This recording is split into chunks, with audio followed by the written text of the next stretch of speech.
আজকে ফাইনালি প্রায় 1 বছর মানে 1 ইয়ার পর আমি আমার হেয়ার কাট করাচ্ছি।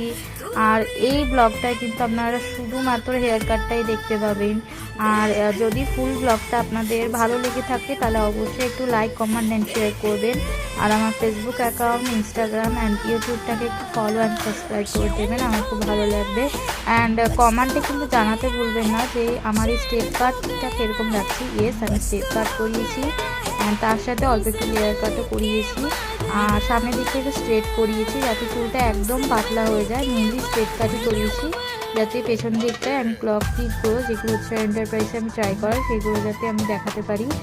আর মানে এত বছর আমি স্টেপ কাট করিয়েছি কিন্তু বুঝতে পারতাম না, আমি ছোটো ছিলাম বলে। আর এই 1 বছরের মধ্যে যা যা আমার সাথে হয়েছে, যেরকম আপনারা জানেন যে দাদু দিদার শরীর খারাপ ছিল, মানে আমার মায়ের বাবা ডিএমএন দাদা, তাদের এতটাই শরীর খারাপ ছিল যে আমি নিজের কেয়ার একটুও করতে পারিনি। চুলটা এতটাই মানে ফ্রিজি হয়ে গেছিলো যে মায়ের সাথে পর্যন্ত ঝগড়া করেছি। তো আজকে ফাইনালি আমি এই সব কিছু থেকে মুক্তি পেলাম অ্যান্ড ভালো লাগছে খুব।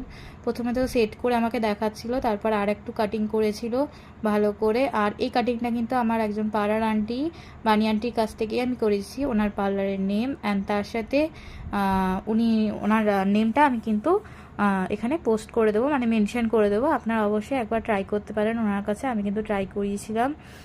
জানাবেন কীরকম লাগছে ফাইনাল লুকটা। আমি কিন্তু অল্প একটু হিটও দিয়েছি যাতে একটু ভাল লাগে। ওনাকে কিন্তু খুব সুন্দর করে সেট করে দিয়েছিল। আর এই ফুল ভিডিওটা কিন্তু আমার মা করেছে, তো অবশ্যই আমার মায়ের জন্য কিছু একটু লিখে দিয়ে যাবেন, ভালো কথা, যাতে মায়ের ভাল লাগে। আর জানাবেন আপনাদেরও কীরকম লাগে। আমি কিন্তু সামনের দিকটাই শুধু হিট করেছি, পুরো চুলটা হিট করিনি, কিন্তু আমার একটু মন ছিল না হিট করানো। কিন্তু বললো যে সামনের দিকটা কীরকম লাগছে সেট করার জন্যে, সেটা দেখার জন্য স্টেপ কাটটা কেমন হয়েছে ওটা একটু হিট দিতে হবে, ওই জন্য উনি স্ট্রেট করেছিল শুধু সামনের দিকটা। তো ফাইনালি আজকে আমি এতদিন পর তো স্ট্রেস ফ্রি হলাম, খুব আনন্দিত হচ্ছে। আরও আনন্দ পাবো যদি আপনারা আমাকে একটু সাপোর্ট করেন। অ্যান্ড ইয়েস, জানাবেন যে আমার নতুন ব্লগগুলো কীরকম লাগছে। আর হ্যাঁ, আমি কিন্তু স্টাডির জন্য একটু বিজি আছি, তাই আস্তে আস্তে সব ব্লগগুলো ছাড়বো, একটু তার জন্য ওয়েট করতে হবে আপনাদেরকে। And this is my final look and আমার কিন্তু খুব ভালো লেগেছে। আমার মা কিন্তু চুলটা বাকিটা সেট করে একটু বেঁধে দিয়েছে। ওকে, বাই, ভালো থাকবেন।